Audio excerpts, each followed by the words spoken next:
guys, welcome back to UltFone channel. If your iPhone 11 goes into recovery mode during a repair and you don't know how to get out, this video is for you. Today, I'll show you 3 ways to exit recovery mode. It doesn't matter if your iPhone is frozen or unresponsive. These methods work on iPhone 8 all the way to the latest iPhone. Let's get started. Method 1. Exit recovery mode with force restart. If your iPhone buttons still work, you can manually force restart your iPhone. Just do this.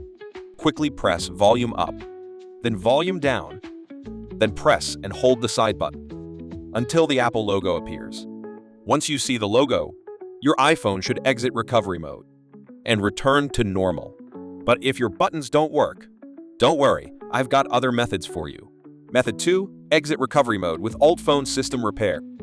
If you have a computer, you can try this one-click exit method. UltFone is a tool that helps you fix all kinds of iOS system issues. And yes, it can help you update to iOS 26 safely, even if your phone is stuck. Here's what you do. Download and install UltFone on your computer. Connect your iPhone using a USB cable. Then launch UltFone. At the bottom left, you'll see the recovery mode bar. Just click exit, and in a few seconds, your iPhone will exit recovery mode automatically.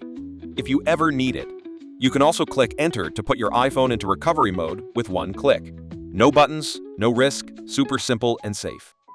I honestly highly recommend this method. And if you don't have a computer, don't worry, I still have one more method for you. Method 3. Exit recovery mode with iTunes or Finder. If you're more used to the traditional way, you can also get the same result using iTunes or Finder. First, connect your iPhone 11 to your computer and open iTunes or Finder from Apple's official to update your phone and refresh your system. If the update doesn't fix the problem, don't worry. I still recommend the second method as it is the most convenient. That's it.